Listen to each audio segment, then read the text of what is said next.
हर एक ग्रुप ने भी अपनी याद और निशानियां भेजी। बाप दादा ने देखा है, जिन्होंने भी याद प्यार ईमेल या पत्र भेजे हैं, उन सबको बाप दादा नाम सहित सन्मुख देख करके पदम गुना याद प्यार दे रहे।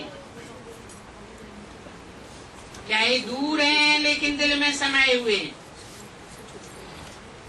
और सभी ब्राह्मण परिवार को खुशी होती है कि एक ही समय 100 देशों के इकट्ठे हुए हैं।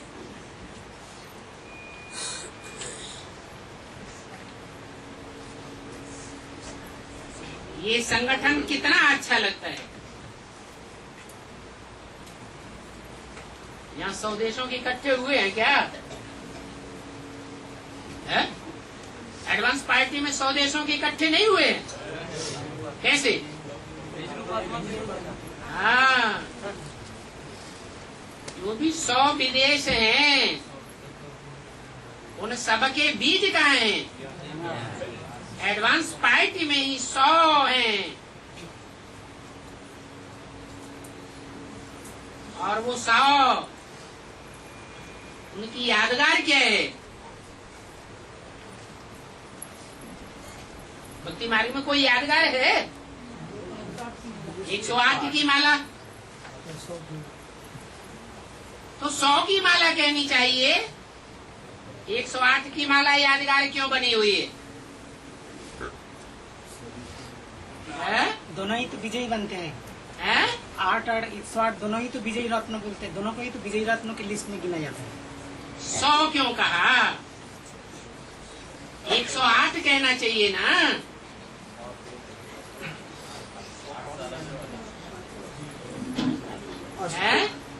अष्टदेव सुधर्मी होते हैं, स्वदेशी होते हैं। क्योंकि 8 भी तो पूर्वज है ना। वो 8 भी तो विदेशियों के पूर्वज हैं। है या नहीं है? है।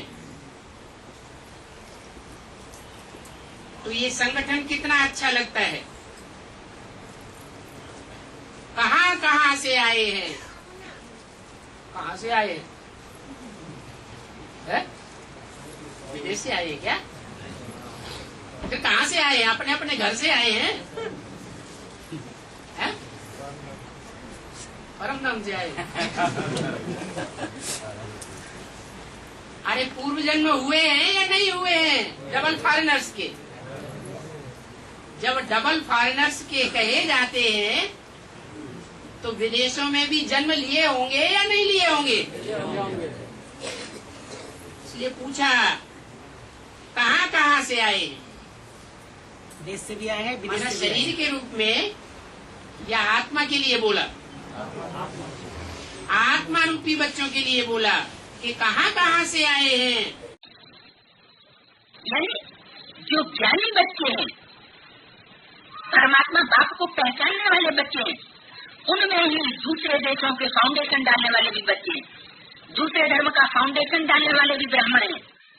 ब्राह्मणों की 9 कुरियां गाई जाती, 9 गोत्र गाए जाते हैं, 9 ऋषियों से वो 9 गोत्र चले। भक्ति मार्ग में ऐसी मान्यता चली आ रही है अभी तक। तो वो 9 गोत्र कहाँ से आए? चली आ रही है। ऋषि हैं, देवर्षि हैं, महर्षि हैं, जिन्होंने ये तपस्या की है। क्या वो नंबरवार? जैसे 9 धर्म हैं दुनिया के जो राजा ही प्राप्त करते हैं, ऐसे ही उन 9 धर्मों के मुखिया जो हैं ब्राह्मण वर्ग में, वो भी उनके मुख्य हैं। और वो मुख्य जड़ों में मुख्य बीज 9 प्रकार के बीज, वही नवरत्न गाए जाते हैं। 9 ऋषि हैं, 9 विशेष आत्माएं हैं, जिनसे ये 9 गोत्र चलते हैं। तो उन गोत्रों में कोई एक ऐसी भी आत्मा है जो सेकंड नंबर के धर्म पिता का आधार या बीज बनने वाली आत्मा होती। तो मैं आकर के बताता हूँ, तुम आत्मा हो ज्योति बिंदु, भ्रकुटी के मध्य में चमकता हुआ सितारा। तुम शरीर नहीं हो। तुम्हारी बुद्धि में जब बैठता है तो तुम अनुभव करते हो, प्रैक्टिस करते हो, तुमको निश्चय हो जाता है कि मैं आत्मा हूं। तो जैसे आत्मा का जन्म हुआ, बेसिक नॉलेज के बतौर एक जन्म होता है और एक एडवांस नॉलेज के बतौर जन्म होता है। बेसिक नॉलेज में सिर्फ इतना जानते हैं कि मैं ज्योति बिंदु आत्मा हूं, भ्रकुटी के मध्य चमकता हुआ सितारा हूं, चैतन्य आत्मा हूं। और एडवांस नॉलेज में आते ये भी पता लग जाता है कि मैं किस धर्म विशेष में पार्ट बजाने वाली आत्मा हूं, कौन से स्थान विशेष में मुझे विशेष विशेष पार्ट बजाने, मैं कौन सी विशेष देश की वासी हूं। आत्मा जो है वो कोई गुजराती या बंगाली नहीं होती। आत्मा तो संग के रंग के आधार पर कहीं की कहीं भी जन्म ले सकती है। ऐसे नहीं है कि जो अभी विदेशी है वो आत्माएं हमेशा विदेश में ही जन्म लेती रही है। नहीं, अभी जो दक्षिण भारत के हैं वो हमेशा दक्षिण भारत में ही जन्म लेते रहे। नहीं, जैसे जैसे उनके कर्मों के संस्कार संग का रंग लगा वैसा वैसा उनको जन्म हुआ, प्रजा बनेगा। और द्वापर युग में भी जो द्वैतवादी धर्मपिता पहले पहले सृष्टि पर उतरता है उसके धर्म में कन्वर्ट हो जाएगा। यहां भी हमको धोखा देगा, शूटिंग करेगा, और वहां भी धोखा दे करके शूटिंग करेगा। कहां? द्वापर युग में कन्वर्ट होकर के दूसरे धर्म में चला जाएगा, भागेगा अरब देश की तरफ। कौन से देश की तरफ? अरब। रब, रब माने ईश्वर, भगवान। अरब माने कोई भगवान नहीं।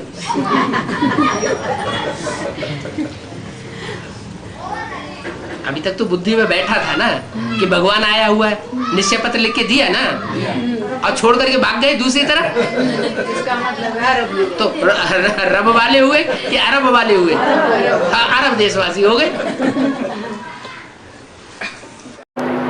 मोस्ट स्वीट बनना है, तुम्हारे से ज्ञान रतन ही निकलने चाहिए और सबको मोस्ट स्वीट बनना है।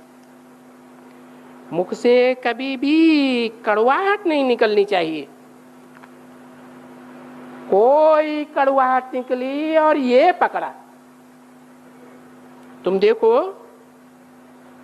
जानते थे कराची में थे, कोई को गुस्सा आता था, अरे रे रे रे इनमें भूत आ गया,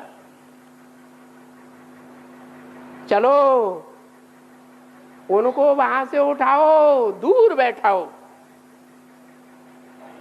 नहीं तो क्या होगा? है क्रोध किसी में आ जाए और उसके पास ही कोई सामने बैठ जाए तो क्या होगा? उसको भी भूत आ जाएगा। कोई इनके सामने नहीं जाए, नहीं तो सामने जाने वाले के अंदर भी भूत आ जाएगा। बिठाओ इनको दूर। फिर नाक से पकड़ करके, कान से पकड़ करके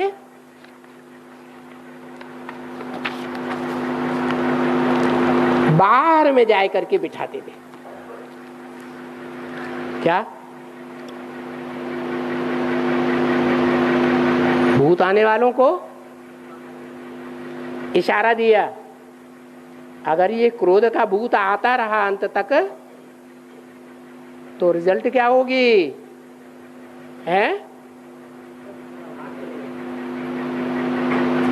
सूर्यवंशी मजे में बैठेंगे। अच्छा, चंद्रवंशी में बैठेंगे? हैं? नहीं बैठेंगे। कहां दूर बैठेंगे? जाके इस्लामी में चले जाएंगे, बौद्धी में चले जाएंगे, क्रिश्चियंस में चले जाएंगे, दूर दूर देशों में पटके जाएंगे। भारत में ऐसा हुआ है या नहीं हुआ है? कोई इस्लाम धर्म में कन्वर्ट हो गए, दूर चले गए।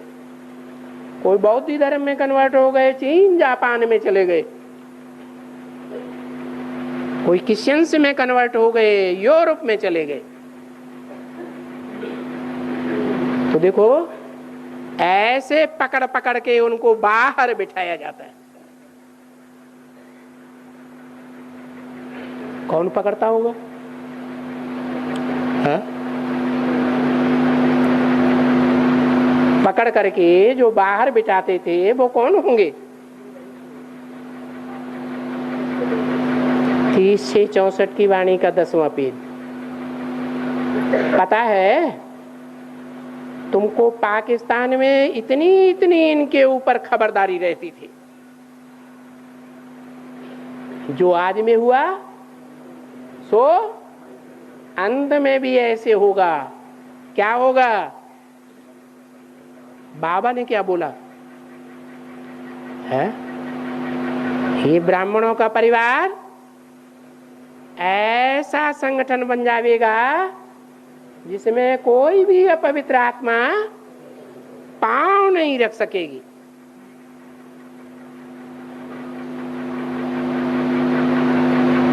तो देखो इन भूतों के ऊपर इतनी खबरदारी आदि में रहती थी।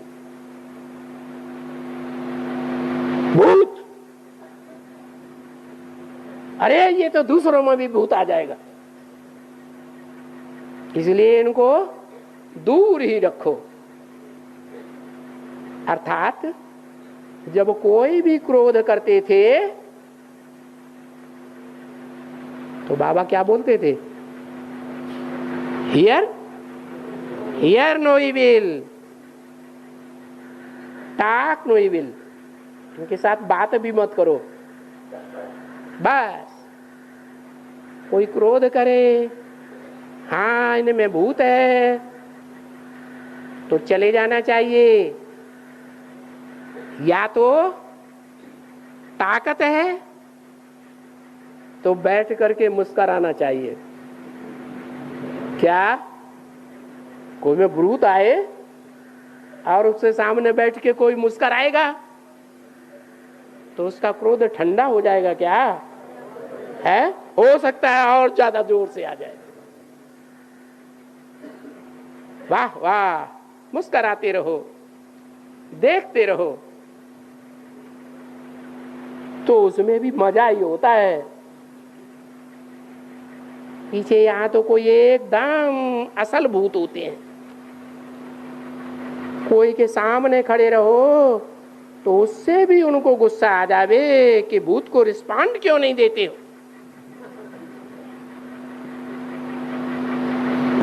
नहीं, हम भूतों को रिस्पॉन्ड नहीं देते हैं।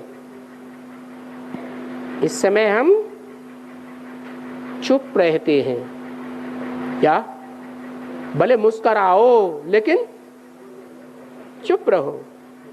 अच्छा, बाप दादा चारों ओर के बच्चों को देखते हैं।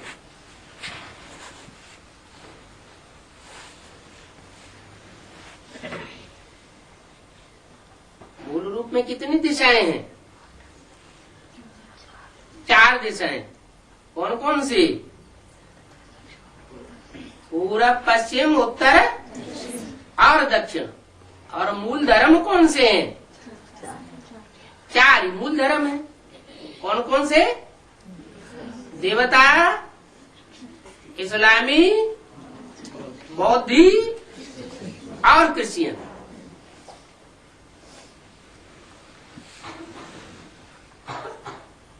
कहते हैं देवताएं ऊंची स्टेज में रहती है। देवताओं का मुखिया कहाँ रहता है?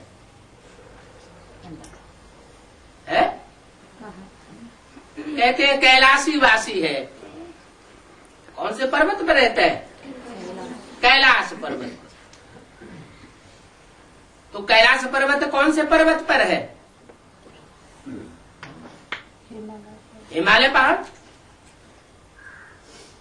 हिमालय पहाड़ का एक हिस्सा कैलाशी, कैलाश पर्वत कहा जाता है। तो जब देवताओं का मुखिया ही ऐसी ऊंची स्टेज पर रहता है तो दूसरे देवताएं कहाँ रहते होंगे? है? वो भी तो ऊंची स्टेज पर ही रहते होंगे। कौन सी दिशा में है हिमालय पहाड़ या कैलाश पर्वत? उत्तर में। इसलिए उत्तर में यादगारें बहुत बनाई हुई हैं। केदारनाथ है, बद्रीनाथ है, विश्वनाथ है, अमरनाथ है।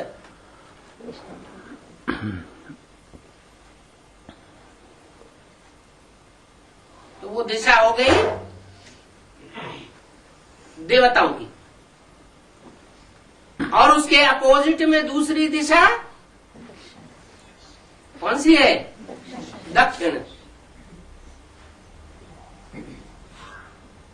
दक्षिणी देश कौन से हैं? भारत के दक्षिण में एक सागर भी है। कौन सा सागर है?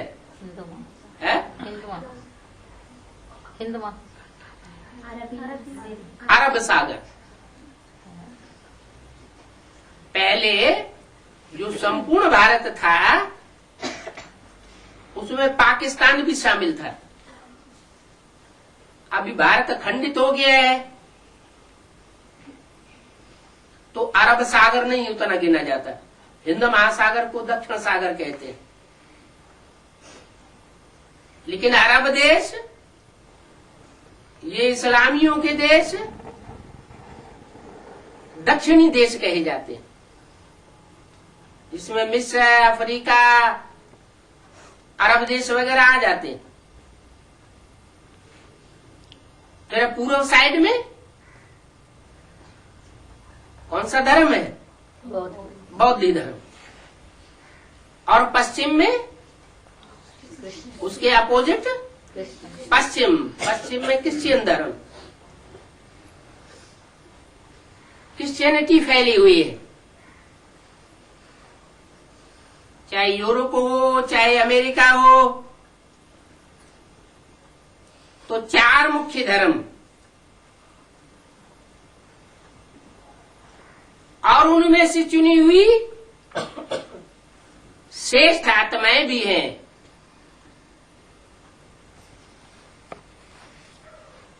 उन चुनी हुई आत्माओं को इशारा करके बोलते हैं चारों ओर के परमात्मा प्यार के अधिकारी। बच्चों को देखते हैं, परमात्मा प्यारे तो सभी बने हैं, माना चारों दिशाओं में जो भी चुनिंदा बच्चे हैं वो परमात्मा प्यार के अधिकारी तो सभी बने हैं। लेकिन अंतर क्या है? एक है लवली बच्चे। क्या? कैसे? लवली माने उन्होंने लव लिया है, परमात्मा प्यार लिया तो है, लेकिन क्या नहीं हुए? लीन नहीं, लवलीन नहीं है। तो एक है लवली बच्चे और दूसरे है लवलीन बच्चे। तो श्रेष्ठ कौन से हुए? लवलीन। जो लवलीन होंगे वो 24 घंटे क्या करेंगे? कुछ करेंगे या सन्यासी बन के हाथ पे हाथ धरे बैठे रहेंगे? क्या करेंगे? उनकी निशानी क्या होगी? क्या दिखाई पड़ेगा? है? हाँ, कर्मयोगी माना कुछ न कुछ कर्म ऐसा करते रहेंगे जो ईश्वरीय सेवा गिनी जाती है। एक सेकंड भी उनका ईश्वरीय सेवा के बगैर पास नहीं हो सकता।